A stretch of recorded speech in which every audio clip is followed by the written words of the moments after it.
영화의 여운을 담는 시간을 중간에 방해해서 죄송하고요. 이왕 이렇게 된 거 일단 진행을 하겠습니다. 저는 오늘 빈센트 관객과의 대화 진행을 맡은 영화 평론가 아니고요. 영화 애호가라고 사칭하고 다니는 김세윤이라고 합니다. 반갑습니다. 네, 안녕하세요. 이필입니다. 제 옆에 계신 분은 홍익대학교 미술대학원 교수님이시고, 여기 혹시 홍대생들 계신가요? 네. 학교 앞에 있는 극장들을 잘 안 가는구나. 네. 저는 아는 얼굴이 보이네요. 아, 그래요? 네. 교수님 수업 듣는 학생이 혹시 지부이 오면 혹시 점수를 자주과에서 오신 건가요? 사실 지난번에 관객과의 대화는 그 대림미술관 큐레이터 분하고 함께 진행을 했었고요. 지난주에는 아마 그 방고 영혼의 편지를 번역하신 분하고 이제 다른 분이 지부를 하셨을 거예요. 그러니까 이 영화가 어쨌든 많은 관객을 계속 만나고 있어서 지부이도 다양하게 이제 열고 있는데 그때마다 작은 좀 테마를 잡죠. 그래서 지난주에 그 했던 지부에서는 아무래도 반고흐의 그 반고흐가 남긴 편지를 책으로 낼 때 번역하신 분이라서 고흐의 편지에 담긴 고흐의 삶에 대한 이야기가 중심이 됐을 거고요.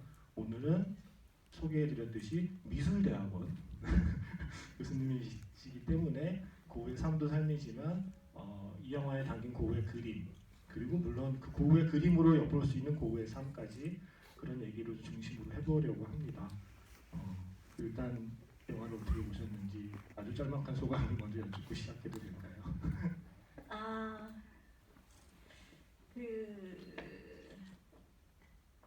영화가 상당히 글쎄요. 상당히 저 생생하게, 그러니까 보통 애니메이션이 좀 이렇게 평평한 화면으로 나오잖아요. 근데 그런 입체적으로 고흐의 그림의 임파스토 기법이라고 하죠. 그런 효과를 살려서 아주 생생한, 특히나 이제 이게 연기자가 직접 연기를 하고 거기에 베이스에서 또 애니메이션을 그린 거기 때문에 상당히 생생하게 다가왔습니다. 네. 네, 아마 그 많은 분들이 이거 어떻게 만들었는지 만드는 과정을 궁금해하실 텐데요. 그래서 지난 GV 때는 제가 영상을 하나 틀었었어요. 한 5분, 6분 동안 내 영상을 바라보고 제가 설명을 하는데 제가 여기 왜 앉아 있나 싶더라고요. 그 영상을 각자 보면 되지. 근데 그때는 자막 버전이 없어서 제가 설명해 드렸는데 그 뒤에 자막 버전이 나와 있고요. 자, 궁금하신 분은 유튜브를 열어서 러빙 빈센트까지만 쳐도 되고요. 아니면 정확히 치려면 러빙 빈센트 제작 비하인드 영상 이렇게 치면 한 6분 반짜리인가 영상이 있어요. 이 영화를 만든 공동 감독 중에 한 명이자 이 영화의 프로듀서가 친절히 제작 과정을 다 설명해주고 어떻게 만들었는지를 6분 반짜리 영상으로 담아낸 게 있거든요.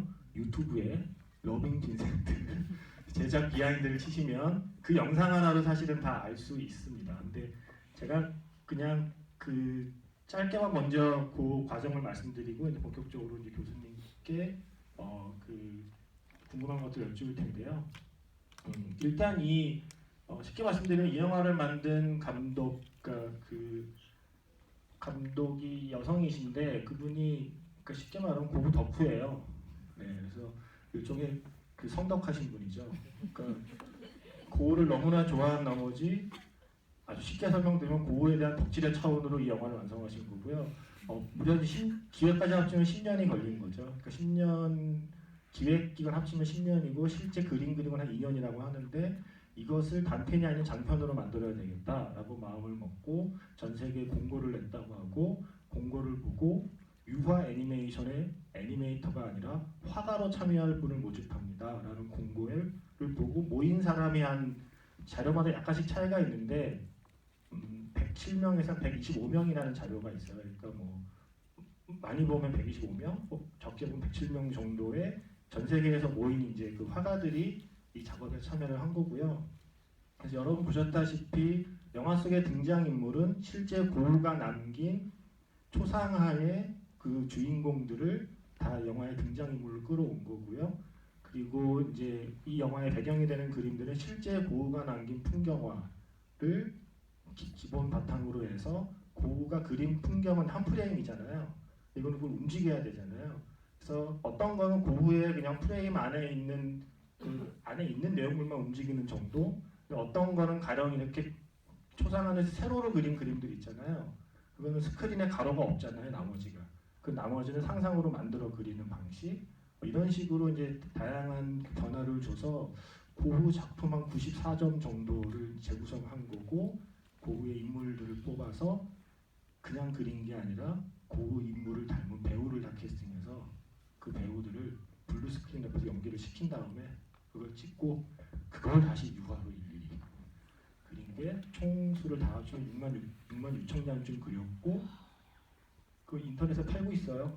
네, 여긴 빈센트 공식 홈페이지에 들어가시면 이 영화에 쓰인 그 지금 거의 다 팔리고 몇 개 안 남았던데 싸진 않더라고요. 그래서 그걸 팔아요. 한 800몇 장을 팔고 있더라고요. 그래서 그렇게 해서 실제 그 전 세계에서 모인 100여 명의 화가들이 일일이 손으로 터치를 해서 이 질감을 만들어낸 작품을 여러분들이 지금 보신 겁니다. 네. 이 내용을 풍부하게 만든 것이 6분 반짜리 영상이니까 제가 말로 하는 것보다 유튜브 영상을 보시면 약간 좀 감탄의 말이 나올 겁니다. 그렇게 해서 만들어진 영화라는 것만 먼저 설명을 드리고요. 본격적으로 고흐라는 화가에 대한 이야기를 좀 나눠볼까 합니다. 사실은 저희 밖에서 이제 시작하기 전에 안 그래도 여쭤봤는데 사실 저는 그랬거든요. 그러니까 아까도 말씀드렸지만 고흐는 약간 요절한 락스타 느낌이 있어서 그러니까 제가 고흐를 잘 모르지만 이제 아는 것 같은 착각을 하고 있고 내가 고흐 그림을 좋아하냐고 물으면 딱히 대답할 수는 없지만 그렇다고 싫지는 않고 뭔가 멋있는 사람 같고 짧은 인생 되게 멋있게 살다간 사람 같고 막 이런 막연한 이미지였거든요. 근데 실제로 그러니까 미술계에서 고흐는 실제로는 어떤 평가를 받고 있는지 그러니까 그 일반적인 대중이 갖는 호감과는 별개로 호감이나 어떤 공감과 별개로 실제 미술계에서는 고흐란 화가는 어떤 평가를 받고 있고 고흐의 그림을 이제 어떻게 이야기하는지가 사실은 궁금했습니다. 일단 여담으로 말씀드리면 고흐는 미치광이 실패자 이런 식으로 사실 또 천재이기도 하지만 이제 그렇게 그런 관점으로도 말할 수 있죠. 일반적인 이제 뭐 부모나 형제나 가족의 관점에서 보면 사실 뭐 그런 식으로도 볼 수 있고 사실은 가족들의 보살핌 속에서 상당히 이제 고가 굉장히 많이 방황을 했거든요. 정말 뭐 몇 년 사이로 이리저리 많이 옮겨 다니고 또 뭐 동생이 태호가 많이 이제 고우를 이해하고 또 고우 인생에 많은 가이드를 주기도 하고 또 뭐 부모님이 냉랭하셨다 하지만 그래도 부모님이 계속해서 고우가 30이 넘을 때까지 고우가 좀 불안해 보인다 그러면은 또 뭐 집에 와서 머물기도 하고 그래서 부모님 댁에 뭐 머물다가 또 나가서 살다가 또 본인이 너무 힘들고 외롭고 그러면 또 집으로 왔다가 또 뭐 동생이랑 또 파리에서 한 2년 정도 살고 뭐 이런 식의 상당히 좀 불안정한 37년을 살았는데 상당히 불안정한 삶을 살았던 거고요. 이제 그런 아까 그렇게 이제 좀 우리가 가족이라는 측면에서 그런 사람이 우리 가족에 있다면은 일반적인 시각은 좀 자기 길을 못 찾고 방황하고 그리고 뭐 여담이지만 이제 그 고우가 20살 때 어떤 여인을 사랑해서 고백을 했는데 그때 강한 거절을 당했다고 해요. 그래서 이제 계속해서 고우가 여러 번 이제 사랑을 고백하는 여인들한테마다 다 거절을 당했거든요. 이제 그런 것이 고우의 어떤 정신 상태에도 어떤 영향을 미쳤을 것이다. 늘 이제 거부되고 어떻게 보면 좀 소외되는 사람이라고 볼 수 있죠. 가족에서나 또 여인들에 대한 소외가 또 많은 그 영향을 끼쳤다는 얘기도 있고요. 근데 이제 미술사에서는 고우는 상당히 여러분이 잘 아시겠지만 매우 중요한 사람으로 평가받고 있고요. 그래서 고우가 그때 이제 인상주의가 한참 그 성행할 때 고우가 이제 작품 이제 그림을 그리기 시작을 했는데 그림을 그린 건 37살 때 사망할 때까지 한 10년? 화가가 되기로 늦게 결심을 한 거죠. 그치, 되게 네. 일반적인 기준에 비하면 늦게 한 20대 후반에 시작했으니까 네. 다른 화가들에 비하면 시작이 늦은 건 맞는 거죠. 처음에는 이제 화상으로 16살 때 화상을 시작했어요. 그래서 고 집안이 그림을 파는 사람. 네네. 고 집안이 이제 할아버지가 목사님이었는데 할아버지한테 6형제가 있었는데 그 중에 삼촌 3명이 화상 아니면 갤러리 오너 이랬던 거고 또 고우도 동생 태호도 화상이었죠. 그러니까 그림을 파는 사람 딜러. 그래서 이제 집안의 종교인의 내력과 그 다음에 화상의 내력이 있고 조각가도 한 명 있었다고 해요. 예. 그래서 이제 고우가 인상주의 이제 고우가 이렇게 자리를 못 잡고 방황하고 뭐 계속해서 이제 그러다가 동생이 이제 화가가 되기로 권유를 하죠. 그래서 이제 동생은 파리의 중심에 있었기 때문에 그 당시 트렌드를 굉장히 잘 알고 있었거든요. 그리고 이제 그래서 동생의 권유로 이제 그림을 시작하게 되니까 여기저기 뭐든 좀 실패를 하고 뭐 목사 시험도 떨어지고 그 다음에는 좀 쉬운 선교사 시험에 도전했는데 떨어지고 그러니까 너무나 많은 실패와 거절을 경험한 사람입니다. 그래서 그렇게 해서 이제 인상파 시기에 그림을 시작을 하고 그 다음에 이제 고흐는 인상파에 동조하진 않았어요. 그래서 그러니까 우리가 보통 인상파라 그러면 제 짧은 지식으로는 마네, 마네 모네. 네. 마네 모네는 르노와르 늘 이름이 비슷해서 외우기 쉬웠어요. 마네, 모네, 네. 방금 말씀하신 르누아르, 고갱도 거기 들어가는 거죠. 고갱은 후기 아닌가요? 인상파라고 우리가 합니다. 가만히 있을 거예요. 네. 네. 그래서 어쨌든 그들 사이에 이제 고우가 그 시기쯤 이제 고우가 그림을 그렸는데 고우는 또 북유럽 사람이기 때문에 여러분이 이렇게 감자 먹는 사람들 그런 그림들 여러분 생각해 보시면은 그건 굉장히 색채가 어두워요. 그래서 이제 고우가 처음에는 그렇게 이제 그림을 그렸는데 동생이 강하게 그 어두침침한 칼라를 벗어버리라고 많은 권유를 하게 되죠. 동생은 파리에 있었으니까 중심에 있었으니까 잘 나가는 화상이었고 화상으로서의 태호는 우리가 별로 중요하게 많이 강조가 되지 않았는데 상당히 많은 역할을 합니다.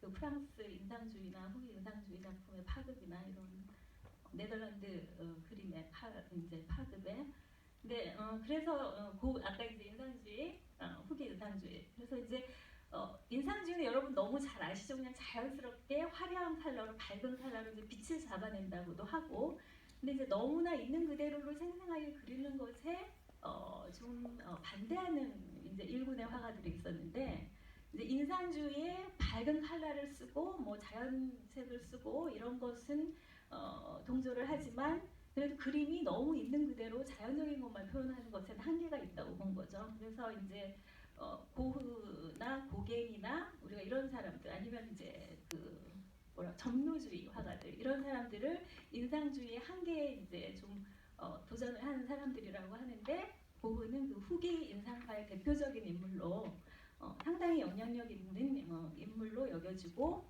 그 다음에 미술사에서도 야수주의의 영향을 많이 주는 그 다음에 독일 표현주의 쪽으로 많은 영향을 끼친 아주 중요한 인물로 여겨지고 있습니다. 네. 네. 그리고 제가 사전에 공고를 해야 되는데 말씀 못 드린 게 혹시 오늘 관객분 중에 수험생 계신가요? 네, 수험생들은 이따가 따로 선물이 있대요. 그 말은 중간에 가지 말란 말이죠. 그래서 수험생분들은 이따 따로 선물 드린다고 하고요. 그리고 이따가 질문 기회 드릴 거예요. 질문하시는 분께는 저도 지난번 하나 그 진행했다고 선물로 받은 게 있는데 러브미테트 달력입니다. 그래서 내년 1년 내내 그 빈센티 반 고흐의 그림과 함께 1년을 보낼 수 있는 달력을 선물로 걸어놨으니까 일단 질문 많이 해주시고요. 네. 그래서 사실은 이 영화를 만든 감독의 의도도 그러니까 이 영화로 고흐를 알았다고 하는 게 아니라 이 영화를 계기로 고흐를 좀 더 알고 싶어지고 고흐의 그림을 고흐의 그림을 조금 더 보고 싶어지게 했으면 좋겠다는 마음으로 만들었다고 하잖아요. 그래서 그 방금 말씀하신 그러니까 다른 인상주의 화가에 비해서 역시 가장 두드러지는 건 색깔일까요? 고흐는 어떤가요? 색깔도 두드러지고 이제 그 인상파 화가들은 우리가 흔히 말하는 전통적인 원근법을 어느 정도는 그대로 고수하고 있어요. 근데 여러분 고흐 작품 보시면 평평할 거예요. 그래서 그거에 비하면 상당히 평평하고 평면화되고 어떻게 보면 추상의 징조도 보이죠. 단순화를 하면 그 다음에 이제 칼라. 이제 처음에는 이렇게 칙칙하게 그린다고 동생한테 그렇게 이제 그 뭐죠 좀 신랄한 크리틱을 받다가 이제 그 칼라를 이제 그 칙칙함을 벗어버리는 노력을 많이 하죠. 그래서 이제 색채를 쓰는데 색채를 그냥 쓰는 게 아니라 어떤 상징의 수단 아니면 자기 자신의 내면을 표현하는 수단. 이제 있는 그대로의 색채를 쓴 게 아니라 잘 아시겠지만 방도 좀 붉은 방으로 그렸다거나 고우한테 있어서는 노란색이 상당히 중요한 색이었다고 합니다. 그것은 거의 뭐 인간의 인생이기도 하고 또 종교이기도 하고 뭐 상당. 그래서 이제 고우가 아까 고갱을 불러드렸던 그 집을 옐로우 하우스라고 불렀다고 해요. 네. 사실은 저도 이 영화 보고 나서 이제 뒤늦게 고우에 관련된 책을 보면서 제가 고우라는 화가를 되게 오해하고 있었구나라는 생각을 했어요. 저는 되게 고우가 쿨하고 그냥 약간 타고난 천재성으로 세상과 화합하지 못하고 그러다 그냥 광기 어린 삶을 살다가 짧고 굵게 멋지게 살다가 약간 그런 느낌으로만 착각하고 있었던 거죠. 근데 고우가 남긴 편지를 보면 약간 안쓰러울 정도로 노력파인 거죠. 그리고 그러니까 제가 기억나는 게 고우가 쓴 편지 중에 그림이라는 건 돈을 아무리 줘도 만족시킬 수 없는 정부와 같다는 표현을 쓰고 있더라고요. 그러니까 그 정도의 어떤 그런 좌절감을 매일 느끼면서 매일매일 태호에게 뭘 보고를 하냐면 내가 오늘 그림을 몇 점을 그렸는데 어제보다는 조금 나은 것 같아라고 하는 계속해서 그 일종의 데생이나 유화의 연습 과정을 계속 보고를 하고 있더라고요. 사실은 그러니까 제가 막연하게 생각했던 어떤 천재적인 화가의 삶과는 다른 사실 저는 몰랐던 고우의 삶의 이면이 뒤늦게 이 영화 덕분에 저는 알게 된 게 있거든요. 네, 그래서 혹시 교수님은 그 고우의 삶에 대해서 아까 그게 이제 성실, 노력 이런 것인지 아니면 이제 고우 연구에 여러 가지 관점들이 있어요. 또 어떤 측면으로는 고우가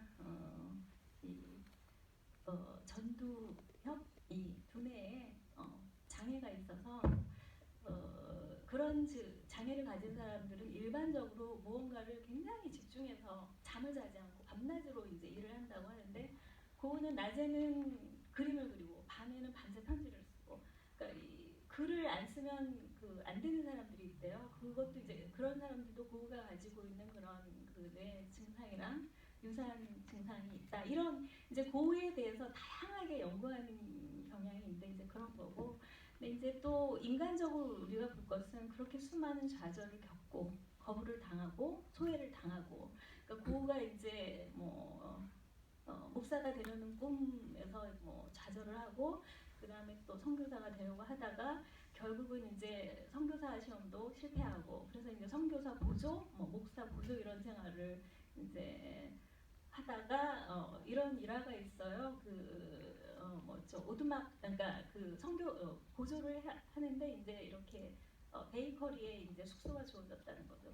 근데 고우가 자기의 정말 진실된 신앙을 보여주기 위해서 그 오두막을 노숙자한테 그러니까 그 자기한테 주어진 숙소를 노숙자한테 주고 자기는 오두막 벽단 집 위에서 그냥 잠을 잤다는 거예요. 근데 그거를 이해받지 못하는 사회였던 거죠. 제도가 그러한 걸 이해받지 못하고 목사들의 어떤 품위를 손상시켰다는 죄로 바로 이제 그 일자리에서 쫓겨나게 되는 거죠. 그래서 한 푼이 없어서 75km를 걸어서 집으로 갔다는 일화가 있습니다. 그래서 이제 그렇게 수많은 좌절을 겪으면서도 무언가 살려고 하는 몸부림, 그러면서 이제 예술의 그 모든 좌절과 고통과 절망을 뭔가 이렇게 표현하려고 했던 것, 그러면서도 사람들에 대한 따뜻한 마음을 잃지 않았던 것, 그런 것들이 고우 그림에 집중적으로 나타나는 것 같은데 이제 10년 동안 거의 3,000점을 그렸다고 하니까요. 그 어마어마한 집중력인 거죠. 그림을 안 그려봐서 10년에 3,000점이 엄청 많은 건가요? 그럼 어떻게 됩니까? 1년에 300점, 하루에 1점. 네. 그러니까요. 네. 네. 그리고 또 저기 동생한테 편지 쓰는 시간. 네. 저는 사실 고우가 그림을 많이 그린 것보다 고우가 쓴 편지가 더 신기해요. 하루 종일 그림 그린 사람이 집에 와서 매일 그 편지를 쓰는 게 저도 저도 사실 글을 쓰는 사람이긴 합니다만 매일 쓰는 그 편지의 양을 생각하면 대체 잠을 언제 잤나 하는 생각이 들 그래서 정도로. 거의 잠을 안 잤다고 보면 되는 거죠. 네, 그래서 저는 사실 고우의 이 영화 덕분에 고우의 삶을 좀 더 알고 싶어서 책을 보고 알아가면 알아갈수록 그러니까 보통은 어떤 천재의 삶에 대한 동경이나 뭐 혹은 감탄을 하면서 그의 인생을 보기 마련인데 이 사람의 인생 계속 연민을 하면서 보게 되더라고요. 그 사람이 남긴 기록들을 보고 있으면. 그래서 사실은 이 작품을 보는 마음이 되게 좀 짠했어요. 이렇게 뭐 예쁘다 아름답다를 떠나서 굉장히 짠한 마음과 함께 영화가 던진 중요한 질문이 있죠. 우리는 고우의 죽음에 대해서는 잘 알면서 고우의 삶에서는 얼마나 알고 있는가라는 질문에 사실은 굉장한 죄책감을 느끼면서 영화를 봤던 사람 중에 한 명이었습니다. 근데 오늘 관객이 많아서 일단은 질문 기회를 좀 드려보고 그의 대답에 이어서 저희 얘기를 더 나눠보고요. 혹시 뭐 질문이 끊기면 그때 이제 준비한 딴 얘기를 해보도록 하겠습니다. 혹시 질문 있으신 분 있으면 손을 들어주시기 바랍니다. 네. 언제나 이런 행사라면 제일 첫 질문이 어렵지만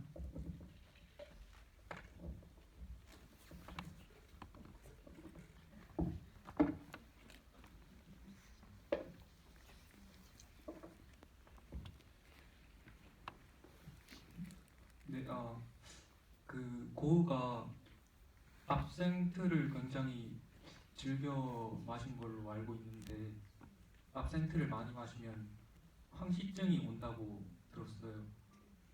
근데 고흐가 노란색을 굉장히 중요시했다고 해서 일부러 압생트를 많이 마셨다고도 그렇게 알고 있는데 그럼 고흐의 눈에는 세상이 조금 노랗게 보이는 상태에서 그렇게 많은 그림을 남긴 건가요? 일단 이것은 모두가 합의한 한나라의 팩트로 존재하는 건 아니고 고흐의 삶과 그림에 대한 다양한 가설이 존재한다는 걸 먼저 전제로 말씀드리고 그 전제 하에 교수님의 대답을 일단 듣겠습니다. 예, 제가 그래서 그 너무나 많은 가설들이 있어요. 예, 그래서 제가 오늘 한번 정리를 해보니까 일단 조울증, 그 다음에 뭐죠? 이렇게 일루전이라고 그러죠? 이렇게 뭐죠? 환상을 보는 거. 그 다음에 이제 귀를 자른 이유도 그 아까 말씀드린 그런 두뇌에 문제가 있어서 자꾸만 환청이 들리는데 고우가 늘 좌절하고 이제 실패를 겪은 사람이기 때문에 누군가가 자기를 계속해서 이제 그 뭐랄까 블레임한다고 그런다 좀 비난하는 소리를 듣는 환청에 시달렸다는 설도 있고요. 그 다음에 또 납중독이라는 설도 있습니다. 그래서 고흐가 이제 집중적으로 그림을 많이 그리다 보니까 물감에 그런 납 성분이 있어서 그런다는 설도 있고 간질 증상도 있었다고 하고 그 다음에 여러 가지 또 고흐는 매독을 앓고 있었죠. 그래서 여러 가지 정말 수도 없이 많은 가설들이 있습니다.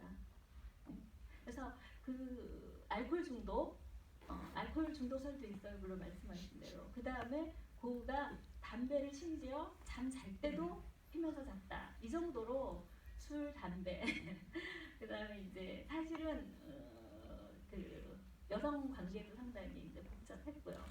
그래서 자기 몸을 돌보지를 않았다는 거죠.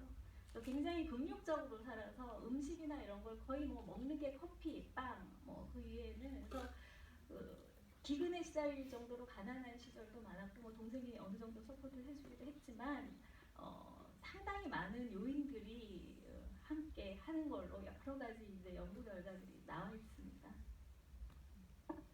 그러니까 이거를 사실 질문을 바꿔 보면 왜 많은 학자들이 그런 연구를 했을까라는 질문을 던져볼 필요가 있다고 생각해요. 그거는 사실 뒤집어 말하면 고흐의 그림에서 왜 저런 그림을 그렸을까를 이해하고 싶은 마음이 아닐까. 왜 고흐란 화가는 당대의 다른 화가랑 다르게 저런 색깔을 썼을까? 왜 당대의 다른 화가랑 달리 저러한 터치로 저러한 기법으로 그림을 그려냈을까에 대한 궁금함이 그렇다면 무엇이 저런 그림을 그리게 만들었을까에 대한 질문으로 나아갔고 그건 아마 간질 때문일 거야, 조울증 때문일 거야, 술 때문일 거야 이런 이런 다양한 연구가 가능했다고 생각이 들어요. 그러니까 그거는 수많은 가설이 시작된 이유로 생각해 보면 어쩌면 역설적으로 고흐의 그림이 갖고 있는 다른 사람이 그릴 수 없는 고흐밖에 그릴 수밖에 없었던 어떤 그림에 대한 반증이 아닐까 생각을 해봅니다. 그리고 아까 귀 자른 거 말씀하셔서 먼저 생각난 비하인드 스토리 말씀드리면 이 이제 영화 만드는 제작진이 나름 그런 모든 가설들을 아까 말씀드렸듯이 이 감독이 덕후라고 그랬잖아요. 예. 고흐에 대한 거의 모든 가설을 다 수집하고 기획을 했다고 하고요. 그래서 이제 뭐 자살 타살도 마찬가지고요. 근데 최대한 팩트에 가깝게 재현을 하는데 영화에서 고흐가 귀를 자르는 장면이 나오죠. 그래서 고흐가 귀를 일부를 자르는 거를 그림을 다 그려놨는데 그 그려놓은 뒤에 논문이 발표가 됐대요. 예. 치밀하게 연구한 결과 고흐는 귀의 일부가 아니라 전체를 잘랐더라 하는 새 논문이 발표되자 이 감독이 지금까지 그렸던 그 그림을 다 폐기하고 그 일부 귀를 자른 프레임을 다 날려버리고 그 전체를 자른 그림을 다시 그려서 완성했다는 뒷얘기가 있습니다. 네. 진정한 덕후이십니다. 두 번째 질문 있으신 분이 손 들어주세요. 역시 첫 번째 질문에 선물 받는 걸 목격한 뒤에야 두 번째 질문 치는 거죠. 일단 그 바로 앞에 계신 여자분한테 한번 기회 드려볼게요. 그리고 나서 이제 저 다른 방향으로 가겠습니다. 고흐는 살아생전 단 한 점의 그 페인팅만 그 작품만 판매했다고 알고 있는데 그러면 고흐 사후 몇 년 후에서야 그의 가치가 다른 사람들이 알아주게 됐나요? 고흐에 대한 평가가 언제부터 이렇게 좀 사실은 이제 이 영화에서는 그렇게 많이 이야기가 안 됐는데 한 10년 전부터 그러니까 사망하기 한 5년 전 이제 고흐가 파리로 옮기게 되죠. 동생하고 같이 이제 살면서 파리에서 여러 화가들을 만나게 됩니다. 그 인상파, 후기 인상파 많은 화가들을 만나게 돼서 그 화가들하고 관계를 갖게 되죠. 그 중에서 뭐 베르나르하고 또 고갱도 만나게 되고 그 다음에 폴 시냐기나 이런 사람들을 만나게 돼요. 근데 그런 사람들이 고흐를 인정을 해줬습니다. 그래서 같이 그룹전을 하고 그래서 고흐는 사실 사망하기 전에도 어느 정도는 뭔가 이렇게 전위적인 그 시대를 이끄는 화가로 화가들 사이에서도 인정을 받고 파리 화단에서도 근데 이제 파는 문제는 이제 잘 안 팔렸을 수도 있어요. 그런데 그 고흐가 죽고 나서 한 뭐 10년 정도 걸렸다고 보면 될까요? 1901년에 고흐 회고전이 이러면서 열린 걸로 알고 있고요. 고흐가 몇 년에 사망했더라? 90 네. 제가 기억하기로는 사망하고 한 10년 후에 그 전에도 이제 고흐가 사망하고 나서 여전히 고흐를 툴루즈 로트렉 같은 사람도 사실은 고흐를 되게 인정했어요. 그래서 고흐를 인정했던 사람들이 이렇게 그룹전식으로 조금씩 열기도 하고 아까 거기 나온 탄기가 이제 고흐 작품을 전시를 하기도 하고 그러다가 이제 고흐 회고전이 열린 건 10년 후로 알고 있습니다. 제가 정확하진 않으나 1901년이고 그렇게 해서 이제 유럽에서 점점점 이제 알려지게 되고 특히나 아까도 말씀드렸지만 그 야수파 화가들이 이제 고흐 그림을 보고 상당히 그 강렬한 색채 표현 이런데 이제 영향을 받고 야수파 운동의 조짐이 일어나고 그 다음에는 1913년에 뉴욕의 아모리쇼라는 전시가 있어요. 그때 이제 고흐 작품이 미국으로 뉴욕으로 가게 됩니다. 그 이후로는 뭐 그러니까 1차 대전 전까지는 상당히 이제 많이 알려지게 되고 한 10년 정도 걸렸다고 볼까요? 그리고 나서 이제 그 고흐의 작품들이 다 그 태호가 가지고 있었고 많은 작품을 태호도 6개월 있다 죽었기 때문에 이제 그 젊은 와이프가 그거를 다 이제 상속을 받았고 그 다음에 이제 태호의 아이가 상속을 받고 또 그 아이가 아들을 낳고 그래서 이제 1973년에 그 암스테르담의 반고흐 미술관을 세우게 됩니다. 그래서 사실 고흐가 이제 생전에 전혀 인정을 못 받은 불행한 화가로 알고 계시는 분이 있지만 방금 말씀하신 것처럼 그 정도까지 완전히 무명의 화가는 아니었다는 증거는 영화 처음에 나오잖아요. 반고가 죽었다는 게 신문 기사로 나오잖아요. 예, 정말 아무도 모르는 무명의 화가였다면 그 사람이 죽은 게 사실 그 신문 기사로 나올 이유가 사실은 없죠. 근데 어느 정도는 그 이름이 알려지던 시기라서 신문에 나올 정도의 그 약간 이름값이 있었다고 이제 사람들이 이야기를 하고 있고요. 방금 말씀하신 하지만 역시 뭐 생전보다는 사후에 이제 뭐 비교가 되지 않을 만큼의 평가를 받고 있잖아요. 그래서 더 사람들이 어떤 안타까운 마음을 갖고 있는데 한 가지 영상만 더 추천드리면 이미 많이 아신 영상이긴 합니다만 유튜브에 닥터 후 그 유명한 그 드라마 있죠. 닥터 후 반고를 치시면 닥터 후 중에 반고 에피소드 한 3분짜리 영상이 올라와 있어요. 그건 뭐냐면 이제 시간 여행을 하잖아요. 시간 여행에서 반고를 현대 자기의 그림이 전시된 미술관으로 데려오는 에피소드가 있어요.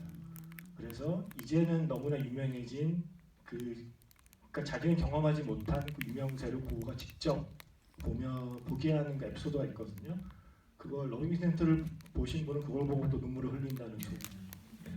약 3분짜리 영상에. 그래서 이따가 러빙센트 비하인드 영상과 함께 닥터 후 반고를 찾아보시면서 시작하시면 될 것 같습니다. 세 번째 질문은 맨 뒤에 남자분 기회에서 볼게요. 그리고 이제 다음 질문에는 교수님께서 고르도록 하시겠습니다. 나중에 이거 혼날까봐. 그 엔딩 크레딧에 보면 반고흐가 자기의 그림이 다른 사람들한테 많은 어떤 도움이 됐으면 좋겠다라는 그런 내용이 있었고요. 그다음 내용 중간 중간에 젠틀했다라는 표현들이 계속 나오거든요. 사람들한테. 그러면 그런데도 불구하고 지금 이 개인 빈센트 반 고흐라고 하는 이 개인은 여러 가지 질병들과 여러 가지 어려운 상황들과 또 여러 가지 자기의 어떤 어떤 목적을 가지고 이렇게 어떤 그림을 그려 나갔을 것 같은데 반 고흐가 갖고 있는 어떤 그림의 좀 특징들 그리고 그것들이 이제 어떤 현대 그 미술사에서 주는 혹은 어떤 그 그림을 보는 사람들이 갖게 되는 여러 가지 영향들이 있을 것 같은데 조금 이제 그 구체적으로 이제 교수님이기 때문에 부탁을 좀 드리는 건데 고흐만의 그 시각 그 표현 기법들이 주는 그 고흐가 그리고 싶어 했던 그림은 무엇이며 그걸 통해서 사람들은 어떤 치유적인 효과도 있는 것 같아요. 그래서 그런 좀 특징들이 혹시 어떤 것들이 있는지 설명해 주시면 좋겠습니다. 네, 아까 그 고흐 그림의 특징이나 뭐 미술사에서 평가나 위치는 아까 말씀하신 걸로 대신하겠고요. 그 뒤에 덧붙이는 질문을 혹시 답변하실 게 있을까요? 제가 한 가지 말씀 안 드린 내용 중에 그럼에도 불구하고 고흐는 그 리얼리즘 화가들을 상당히 존경을 했습니다. 그러니까 리얼리즘이라 하면 인상주의 전에 이제 쿠르베나 밀레나 이런 작가들을 상당히 고흐가 존경을 하고 그 작품은 현실. 근데 현실인데 그게 인상파를 거부한 것은 인상파는 그냥 눈에 보이는 현실을 아름다운 색채나 뭐 이런 기법으로 이제 표현하는 건데 고흐 같은 경우는 그 리얼리즘 생생한 우리의 현실을 드러내는 그런 것을 상당히 중요하게 생각을 했고요. 우리는 되게 이제 표현적이라는 부분에서는 상당히 많이 후대에 영향을 끼쳤어요. 내면의 표현을 어떤 회화적 수단으로 이제 강렬하게 한다는 측면에서는 아까도 말씀드렸지만 뭐 야수파나 표현주의에 영향을 많이 미쳤는데 고흐가 정작 생각한 것은 현실을 우리 사회의 현실, 동시대의 현실을 리얼하게 드러내야 된다. 이런 식에서 제가 정확히 기억은 안 나지만 이 영화에 나왔는지는 뭐 밀레의 그 씨 뿌리는 사람을 고흐가 다시 그리기도 하고 그렇게 리얼리즘에 대한 존경을 표했습니다.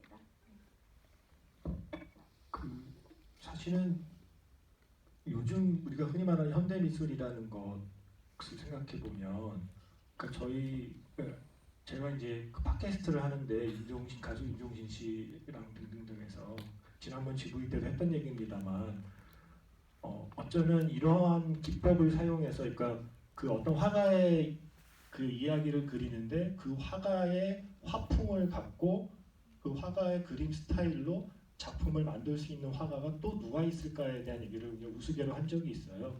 어쩌면 그렇게 만들 수 있는 거의 마지막 화가가 고흐가 아닐까?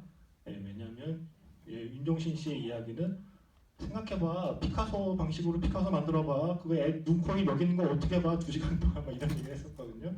근데 그때 이제 제가 예로 들었던 건 몬드리안 어떡하죠, 몬드리안? 이런 얘기를 했었어요. 그러니까 이 어쩌면 지금의 현대 미술로 완전히 넘어오기 이전에 어쩌면 분기점에 있는 거의 마지막 세대의 화가가 좀 고흐였기 때문에 그 고흐의 스타일로 작품을 만드는 것조차도 사실은 가능한 게 아니었을까 생각을 합니다. 제 짧은 지식으로는 그림이 이전 그림은 정말 화가가 보는 것과 우리가 보는 것에 큰 차이가 없다가 이제 이 지점에서 보면 우리가 보는 것과는 조금 다른 화가는 이렇게 보는구나라고 생각하게 만드는 그림들이 나오고 이게 이제 현실을 재현하는 건 사진의 영역으로 넘어가고 나면 이제는 화가가 뭘 보는지 잘 모르겠어 하는 그림들이 이제 나오는 시대가 되잖아요. 그래서 그 어떤 분기점에 서 있는 화가가 고흐가 아닐까 하는 생각을 해요. 조금만 부연 설명을 하자면 이제 우리는 고흐, 제가 이제 영화를 보고서도 느끼는 건데 고흐의 스타일은 뭐 이런 두꺼운 그 뭐죠? 그 붓질, 그러니까 뭐 아까도 말씀드린 임파스토 기법이라고 하죠. 그런 걸로 이렇게 우리가 좀 인식하고 있는데 사실 고흐는 매너리즘에 빠지는 것을 상당히 싫어했고 그 거부했고 이제 우리가 보통 잘 알려진 그림이 뭐 별이 빛나는 밤에나 아니면은 뭐 밀바디를 나르는 까마귀 이런 거기 때문에 이제 이 영화에도 보면 그런 거를 상당히 좀 스타일라이즈 양식화해서 강조한 부분이 있는데 그 부분은 제가 조금 평가를 좀 덜 하는 부분이긴 한데 어쨌든 고흐의 전생의 그림을 보면 상당히 많은 변화가 있습니다. 우리가 지금 이건 고흐의 양식이야라고 알고 있는 건 고흐가 이제 생애 마지막에 했던 그 강렬한 그림들. 근데 이제 그런 병적 징후가 상당히 악화되면서 그 이제 그 별이 빛나는 밤에나 밀바리를 나른 까마귀 같은 데서 이렇게 꾸물꾸물하는 느낌이 있잖아요. 그거는 사실 그렇게 보인다고 해요. 그런 병이 있는 사람들은. 그래서 이제 우리가 야요미 쿠사마 같은 경우는 점을 찍지 않습니까? 사실은 야요미 쿠사마는 본인 눈에는 세상이 그렇게 보이는 병에 걸려 있는 거잖아요. 그래서 아마 그렇게 이해를 하시면 될 것 같아요. 네, 그래서 그때 저희끼리 했던 얘기는 절대 이런 작품으로 만들지 못할 사람으로 1등 몬드리안, 2등 칸딘스키를 뽑았던 기억이 납니다. 여러분들 볼 자신 있습니까? 몬드리안의 스타일로 만든 몬드리안의 이야기. 네, 어쨌든 이게 고흐이기 때문에 그 그림이기 때문에 이렇게 지루하지 않게 보지 않았나 생각이 듭니다. 또 질문 있으시면 이번에는 교수님께 어필을 해주시면 교수님께서 물어보도록 하겠습니다. 네. 네, 그러면 이쪽에 여기 여자분의 거기 옆에 그 다음에는 가운데 한번 기회를 드릴게요. 네. 저 마지막에 그 편지 읽는 내용이 되게 좀 뭔가 막 그랬는데 그 빈센트가 적었던 편지의 내용을 다시 볼 수 있을까요? 그러니까 볼 수 있는 곳이 있나요? 네, 책이 있습니다. 네, 지금 제 가방에 있는데 지금 근데 제 가방에 있는 책은 거의 한 20년 전에 나온 책이에요. 제가 그 책장에 있고 한 번도 꺼내보지 않다가 이 영화 때문에 꺼내봤다가 기침을 엄청 했어요. 쌓인 먼지가 엄청 나서. 저는 되게 그 예전 버전의 책을 갖고 있지만 계속해서 개정판이 나왔고요. 제가 갖고 있는 책은 빈센트 반 고흐가 동생 테오에게 쓴 편지만 모아놓은 책이라 좀 얇고요. 최근에 나와 있는 건 그 외에 다른 편지들 모아놓은 것도 있다고. 네, 제가 알기로는 이제 그 테오 사망 직후에 테오의 미망인이 이제 그 편지를 그 남편과 그 뭐죠? 그 고흐 간의 그 형제 간의 편지를 모아서 일단은 냈고, 이제 그 다음에 보면은 고흐가 형제가 6이었어요. 그런데 이제 그 중에 둘하고만 이제 교신을 했는데 그게 태우고 또 하나는 여자 형제인데 윌이라는 여자 형제한테 쓴 편지가 또 몇십 통 있고, 그 다음에 또 그 교류했던 화가들 있죠, 베르나르나 이런 사람들한테 또 보낸 편지가 있고, 그래서 그 주변에 그 사람들이 가지고 있던 편지가 다 모아서 또 몇 년 뒤에 다시 나왔다는 얘기를 저는 알고 있는데 우리나라에 그게 번역이 돼 있는지 모르겠습니다. 근데 이제 정확한 거는 예. 제가 최근에 서점에 갔는데요. 깜짝 놀란 게 제가 갖고 있는 책은 요만한데 지금 깔려 있는 게 이만해요. 예, 그래서 아마 지금 나와 있는 그게 더 많은 편지를 모아놓은 버전이 아닐까 싶고 서점에 가면 그게 있어요. 근데 제가 그거를 웬만하면 이런 말씀 안 드리는데 방고가 쓴 편지는 직접 읽어보시라고 권해드리고 싶어요. 이 작품을 보고 나서 이 작품 자체로도 좋았지만 이 작품을 보고 나서 뒤늦게 방고가 생전에 직접 쓴 편지들을 쭉 이렇게 순서대로 읽어나가는데 뭔가 이 작품의 빈 구석이 하나하나 다 메워지는 느낌이 들고 아니면 뭐 이 작품의 영화로 치면 이제 프리퀄이라고 그러죠. 그러니까 이제 이 작품의 프리퀄을 보는 느낌, 그러니까 고우가 어떻게 해서 마지막에 이렇게 됐는가를 그 편지를 통해 아는 느낌이었어요. 그러니까 편지를 보면 고우가 얼마나 스스로 채찍질하면서 얼마나 하루하루 최선을 다해서 열심히 자기 앞에 캔버스와 맞춰 싸우는가의 기록이거든요. 그래서 사실은 그 편지가 주는 울림도 굉장합니다. 그래서 저는 그 책을 꼭 이 영화를 보신 분은 그 책을 한번 사서 보시든 빌려보시든 하라고 꼭 권해드리고 싶습니다. 간단하게 한 가지만 첨가를 하면 이제 그 남아 있는 편지가 그러니까 고우께 뭐 400점인가요? 뭐 400? 뭐 그리고 이제 동생 태호 거는 뭐 몇십 통, 40? 뭐 이 정도로 알려져 있는데 일설에 의하면 태호가 더 많이 그 형을 이렇게 형을 이렇게 용기를 주기 위해서 태호가 더 자주 편지를 썼는데 고우가 그걸 다 간직하지 않았다고 합니다. 그래서 저는 예전에 어렸을 때는 왜 그 동생은 편지를 조금 썼나 근데 사실 그게 아니라는 이야기를 제가 그 사실 지난번에도 말씀드렸지만 최근에 다큐도 나오잖아요. 뭐 히스레저 다큐도 그렇고 에이미 와인하우스를 다룬 에이미라는 다큐도 그렇고 그 다큐들을 보면서 제가 느낀 게 뭐냐면 기록의 중요성. 히스레저 다큐도 본인이 찍은 그 비디오 화면들이 없으면 그 다큐는 나올 수 없거든요. 그리고 보는 관객 입장에서도 본인이 직접 찍은 그 다양한 영상을 보는 게 큰 의미인 그 작품이 다큐들이거든요. 반고는 저는 그래서 굉장히 이례적인 화가라고 생각이 들어요. 그러니까 어떤 한 사람의 인생을 주변에 전해지는 이야기나 그 사람의 남긴 그림만으로 파악하는 게 아니라 그림만으로 짐작하는 게 아니라 스스로 매일매일 자기의 거의 모든 생각과 일정을 거의 일기처럼 기록해 놓은 수많은 편지를 스스로 남겨놓았기 때문에 사실은 더 다양한 연구와 더 다양한 저술과 더 다양한 방식의 접근이 가능하게 한 그 여지를 본인이 남겨놓은 화가거든요. 아마 그래서 그 반고라는 화가 자체가 차지하는 미술사의 위치도 물론 있지만 그 스스로 많은 기록을 남기는 화가라는 특징 때문에 고우가 더 많이 이야기되고 더 많이 기억되고 더 많이 해석되는 게 아닌가 하는 생각도 저는 봅니다. 이제 선물 하나 남았나요? 네. 질문 이번에 저 가운데 남자분이 아까부터 계속 들고 계셨어요. 안경 쓰시고. 그리고 이제 또 이제 또 사각지대로 갈게요. 이렇게 질문 많을 줄 알았으면 처음에 저희끼리 괜히 떠들었네요. 시작부터 질문. 네. 예. 어느 어린이 지금 시킬까요? 남자 어린이. 네.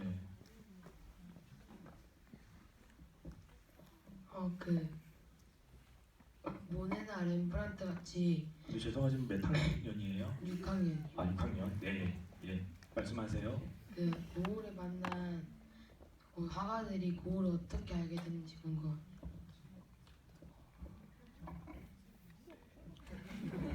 네, 좀 전에 얘기한 것과 유사한데요. 이제 형을 파리로 오게 해서 형한테 많은 사람들을 소개시켜줬어요. 예, 그래서 그 당시에 유명한 화가들을 형을 데리고 다니면서 소개시켜주고, 그 다음에 뭐 화상 또 뭐 탄기 이런 사람들도 소개시켜주고, 그래서 이제 다른 작가들과 많이 어울리게 도와줬습니다, 형이. 됐습니까? 네. 옆에 앉은 친구가 동생인가요? 네. 그러니까 지금 질문하신 분도 나중에 동생한테 그 주변에 훌륭한 사람 있으면 많이 소개를 시켜주라는 그런 그런 어떤 교훈이 아닐까 하는 생각을 해봅니다. 네. 그 좋은 사람, 좋은 것을 혼자만 알고 있지 말고 네. 누군가 함께 많이 나누었으면 좋겠다라는 것이 반고 아저씨가 주시는 교훈입니다. 그렇죠. 네. 자, 또 질문 있으신 분 있으면 이제는 선물도 없이 질문을 하는 진정한 관객의 시간이 왔습니다. 네. 저기 뒤에 저 같은데. 예. 예, 저 반고를 좀 더 알 수 있는 도서를 몇 권 좀 추천을 해주셨으면 좋겠거든요. 잠깐만요. 일단은 반고 영혼의 편지를 일단 저는 봤고요. 그 제목이 기억이 안 나는데. 그 혹시 아시는 게 있으면.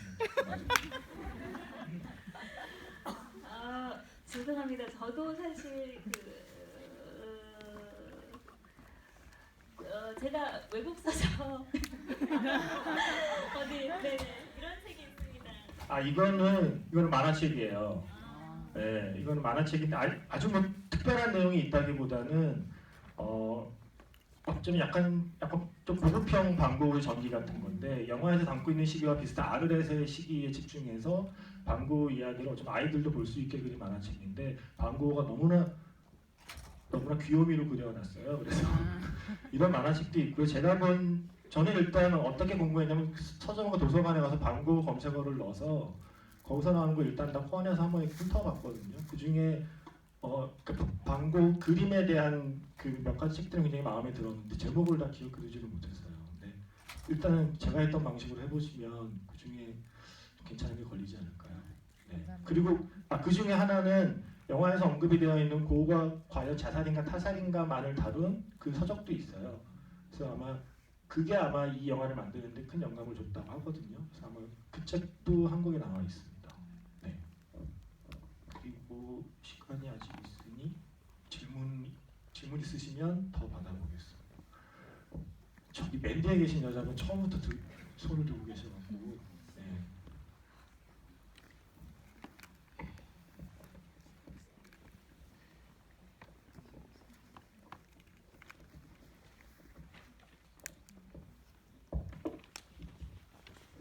제가 앞에서 궁금했던 질문들 앞에 다른 분들이 다 많이 하셔가지고 다른 질문인데 미술사적인 접근은 아니고 그 인생에서 이제 귀를 잘랐던 사건이 있었잖아요. 근데 그게 고갱과의 그 트러블로 생겼다고 저도 책에서도 읽었고 영화에서도 이렇게 나오는데 그 이후의 관계에 대해서는 안 나오더라고요. 다른 데서도 혹시 교수님께서 알고 계신 부분이 있다면 설명해 주셨으면 감사하겠습니다. 네, 이제 고갱도 이제 고갱의 생애를 보거나 고갱의 뭐 여러 가지 자료, 고갱이 상당히 도도하고 좀 이렇게 좀 지배적인 누군가를 지배하려고 하는 그런 독선적인 성격이 있다고 하고 이제 반고우는 사실 고갱이랑 너무 이제 잘 지내고 싶었지만 고우도 자기 자존심이 너무 강한 사람이라 그거를 이제 견디기 힘들었던 거죠. 그래서 이제 그 노란 집에서 이제 다툼이 있었던 것 같고 그 다음에 이제 그날 고갱은 나갔다 그래요 집을. 그리고 이제 뭐 고우가 뭐 이렇게 쫓아가려고 하고 뭐 하다가 아까도 말씀드렸듯이 뭔가 이렇게 자기를 비난하는 환청을 막 이제 그 고우는 자기가 귀를 잘랐던 그거를 전혀 기억을 못 한다고 해요. 귀를 자르고서는 그냥 이렇게 의식을 잃고 뭐 그랬다는 이야기고요. 근데 이제 고갱이 그 사건 이후로 이제 그 사건이 있고 나서 바로 동생한테 연락을 했어요. 고갱이. 그래서 이제 동생이 달려왔어요. 근데 이제 그리고 나서는 고갱은 다시는 고우를 보려고 하지 않았고요. 그러나 이제 어느 정도 서신 교환은 있었다 이런 이야기는 있고요. 이제 근데 고우가 죽었을 때 이제 고우를 인정하는 지인들이 이렇게 고우의 전시를 이렇게 꾸미려고 하고 이런 노력에서 고갱은 전혀 아무것도 하지 않았다고 알려져 있습니다.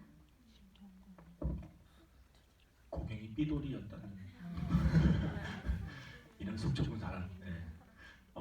또 질문 있으신 분이 있으면 한두 개만 더 받아보겠습니다. 우리 어린이 다시 아까 질문한 오빠의 동생에게 한번 기회를 줘보겠습니다. 선물은 없다 얘야. 그 뭐지? 고우가 그림 그리기 전에 어릴 때는 그 뭐지? 그림 말고 수학 같은 것도 잘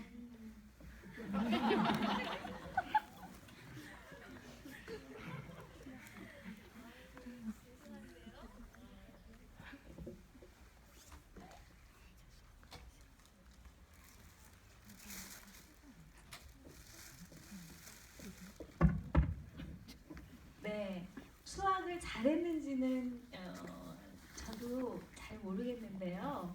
고은은 그 어머니한테서 어렸을 때는 엄마한테서 배웠다고 해요. 집에서 그러니까 여러분 나이로 치면 초등학교 때는 엄마한테서 공부를 배웠다고 합니다. 그래서 특히 그림을 처음 배운 것도 엄마한테 배웠다고 해요. 근데 이제 어머니가 상당히 종교적이고 냉정하고 좀 엄격하다고 알려져 있고요. 고우를 낳기 전에 사실은 형이 한 명 일찍 죽었는데 그 형을 굉장히 못 잊어해서 고우에게 사랑을 더 줬다는 그런 이야기도 있고요. 그 정도 어린 시절은 이제 그렇게만 말씀드리겠습니다. 네. 고우는 자기가 하기 싫거나 할 수 없는 걸 억지로 했다기보다는 자기가 하고 싶은 걸 최선을 다해서 열심히 한 그런 사람으로 기억을 해줬으면 고맙겠습니다. 이제 마지막 질문이 될까요? 예, 마지막 질문을 받아야 될 것 같은데, 예, 저 가운데 계신 분이 손을 계속 이렇게 흔드셔갖고 손이 이게 아니라 계속 이러셔갖고 예, 도저히 외면할 수가 없네요.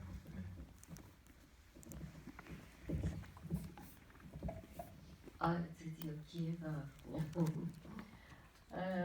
저 고호에 대해서 우리가 그 가장 고고적인 그 작품이고 전 혹자는 가장 세계적으로 좋아하는 그림이 고호의 스타리 스타리 나잇이라고 많이들 이야기해요.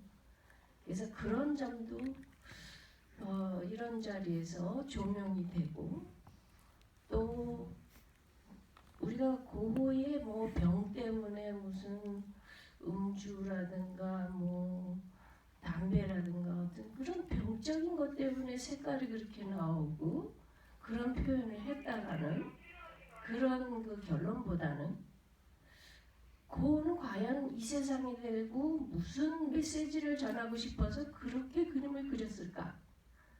그런 조명으로 교수님이 그런 얘기를 해주시면 앞으로도 좋지 않을까.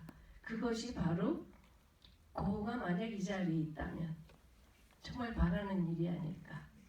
우린 그런 측면에서 조명이 돼야 되지 않을까. 그 점이 좀 아쉬운 것 같아요. 그 점에 대해서 말씀해 주실 게 있으면 좀 해주셔요. 네. 사실 그거는 아까 이제 고우에 대한 제가 이제 질문을 거꾸로 이제 던진다고 그랬었죠. 왜 사람들이 그렇게 다양한 가설로 접근을 해서 고우의 그림을 분석하려고 하는가에 대한 이야기를 하면서 이제 언급한 가설인 것이고요. 저희가 고우의 그림이 뭐 병 때문에 그렇게 되었다는 결론에 도달하기 위해서가 아니라 더 중요한 거, 그러니까 이 영화의 질문이 그거잖아요. 사실은 영화의 스토리를 보면 전 사실 계속 영화의 스타일에 대한 이야기를 하지만 개인적으로는 이 영화의 스토리를 굉장히 좋아하기 때문에 스토리 라인에 대해서도 평가를 받아야 한다고 생각하는데요. 이 영화의 스토리가 그거죠. 처음에 고우의 죽음을 추적하는 것처럼 보이지만 사실은 고우의 삶에 접근하는 영화인 것처럼 고우의 그림은 왜 그렇게 되었는가가 뭐 병이나 조울증이나 음주에 대한 이야기가 중요한 게 아니라 애초에 그런 질문이 가능하게 한 고우 그림만의 독창성은 무엇인가가 더 중요한 질문이라고 사실 생각을 합니다. 그런 차원에서 언급한 가설인 것이고요. 저희 그것 때문에 그림이 이렇게 나왔다는 결론에 도달하고자 이렇게 되었던 말씀은 아니라는 점을 일단은 제가 말씀드릴 수 있을 것 같아요. 네, 제가 아까 중간에 말씀드렸듯이 그렇게 끝없이 소외되고 끝없이 좌절하고 절망하면서도 그렇게 따뜻한 마음으로 또 사람들에게 따뜻함을 전달해 주기 위해서 그림을 그렸다는 거, 예, 그것이죠. 예. 저는 그런 생각이 들어요. 그러니까 고흐가 어떤 의도와 메시지를 갖고 그림을 그렸다기보다는 고흐가 최선을 다해서 그린 그림 자체가 메시지가 됐다고 생각을 하거든요. 그러니까 제가 그 제작기를 영상을 보시면 나오는 얘기지만 제가 이 영화의 제작 과정에서 사실 더 개인적으로 좀 인상 깊었던 것은 일일이 손으로 유화로 그렸네, 감독이 10년 동안 기획했네가 아니라 유화를 그리기 위해서 모인 100여 명의 화가들의 면면이에요. 그러니까 이 고흐에 대한 이야기를 고흐 그림의 스타일로 만들겠습니다. 함께 하실 화가를 모집합니다라는 공고를 냈을 때 응시한 4,000명의 면면을 보면 직업 화가가 아니라, 직업 화가도 물론 있지만 많은 사람들은 한때 화가의 꿈을 꾸었지만 화가의 꿈을 접고 스페인어 교사를 하던 사람, 어떤 사람은 미술학교를 나왔지만 그 길로 계속 가지 못하고 카센터 정비소에서 일하던 사람, 이렇게 다양하게 흩어져 있던 사람들이 잠시나마 이 프로젝트를 위해서 모여서 자기가 잠시 덮어두었던, 어릴 때 잠시 꾸었던 화가의 꿈을 이룬 순간이라는 거죠. 저는 그게 사실은 이 영화를 만드는 사람들 모두에게 고흐라는 사람의 삶이 끼친 영향이라고 생각이 들거든요. 그러니까 고흐의 그림을 그리는 목적보다 고흐가 남긴 그림과 고흐가 남긴 삶의 궤적 자체가 하나의 메시지가 돼서 지금의 사람들에게 좀 영감이 있지 않나. 그래서 이 스토리를 보시면 아르망이라는 주인공이 고흐의 죽음을 추적해 나가는 미스터리이자 추리극의 구조를 갖고 있지만 동시에 별 생각 없이 살던 아르망이 삶의 어떤 질서를 잡아가는 성장 영화의 외피도 갖고 있거든요. 어쩌면 그게 감독이 영화를 이렇게 만든 이유가 아닐까 생각이 들어요. 아르망이 고흐라는 사람의 삶을 알아갈수록 아르망 본인의 인생을 반추하게 되는 것처럼 어쩌면 이 작품을 만든 감독의 의미는 고흐의 그림이 주는 메시지, 고흐의 그림이 담긴 고흐의 삶이 주는 메시지를 결국 전달하고 싶었던 게 아닐까라는 생각이 듭니다. 그리고 아까 말한 그런 수많은 가설들은 사실은 이 영화 외에 존재하는 고흐의, 그러니까 원래 유명한 대상에게 대해서는 그만큼의 많은 관심과 많은 이야기가 나오는 거잖아요. 그 이야기들의 일면을 소개해드린 걸로 이해해 주시면 것 같겠습니다. 네, 이제 시간 관계상 이걸로 마무리를 해야 될 것 같은데요. 오늘 생각보다 질문이 많아서 네, 오늘 어쨌든 그 모교 앞에서 어쨌든 미술을 하시는 분으로서 영화 한 편을 보고 오랫동안 미술에 대한 이야기를 할 수 있는 게 흔치는 않잖아요. 그래서 오늘 소감이 어떠셨는지를 마지막으로 말씀해 주시면 고맙겠습니다. 이런 기회가 저한테는 이제 제가 소중하게 생각하는 것이 사실은 그 아트무비들이 사실은 좀 힘들거든요. 아주 어려운 환경 속에서 이제 이런 움직임이 우리나라에서 계속 일어나고 있다는 걸 저는 좀 이렇게 도와주고 싶은 마음이 있고요. 그다음에 결론적으로 이 영화를 통해서 여러분이 고흐에 대해서 좀 더 관심을 가지고 또 고흐의 세계에 대한 관심보다는 그냥 작품을 있는 그대로 마음으로 느끼시고 감동을 받고, 사실 그것이 고흐가 원하는 게 아닌가 싶습니다. 네, 감사합니다. 제가 좋아하는 감독 중에 일본 감독 기타노 다케시가 있습니다. 기타노 다케시가 했던 유명한 말 중에 밤하늘의 별을 보면 반짝이고 너무나 보기에 좋다. 하지만 막상 그 별의 입장이 되면 그 별은 너무나 뜨거워서 견딜 수가 없을 것이다. 그러니까 하늘에 반짝이는 별이 빛을 내기 위해서는 그만큼 그 별 스스로는 끊임없이 마찰을 일으켜서 뜨거운 열을 내야만 남들이 보이는 빛을 만들어낼 수 있는 거잖아요. 그러면서 어떤 그 별처럼 빛나는 동경의 대상이 되는 스타의 삶을 그렇게 빗댄 적이 있거든요. 공교롭게도 별이 빛나는 밤이라는 작품으로 오프닝을 시작하는 이 영화를 보면서 어쩌면 우리가 고흐라는 사람을 늘 밤하늘에 빛나는 별처럼 사실은 보고 있었지만 정작 그 빛을 내는 별은 본인 스스로 뜨거워서 견딜 수 없을 만큼 하루하루 정말 최선을 다해 살았구나 하는 기록이 이 영화에 이만큼 담겨있고요. 이 영화가 미처 담지 못한 수많은 이야기는 이제 여러분들이 하나하나 알아나가시면 그게 또 원래 좋은 영화는 극장 문을 나설 때 진짜 영화가 시작된다고 하잖아요. 앞으로 이제 극장 문을 나서서 러빙 빈센트 2 3, 4는 여러분들이 이제 만들어 나가시면 어떨까 하는 이야기를 마지막으로 드리고 싶고요. 공지 드린 대로 수험생 여러분은 나가실 때 따로 선물 받아 가시고요. 혹시 이 영화가 좋으셨다면 주변에 이 영화 아직 모르시는 분들을 위해서 소문 많이 내주시고요. 이 영화 별로 좋지 않으셨다는 분은 마음속으로 간직하거나 가상의 태우에게 편지를 써서 이렇게 혼자 어디 몰래 간직하고 계시면 될 것 같습니다. 늦은 시간까지 지켜주셔서 고맙습니다. 안녕히 가세요.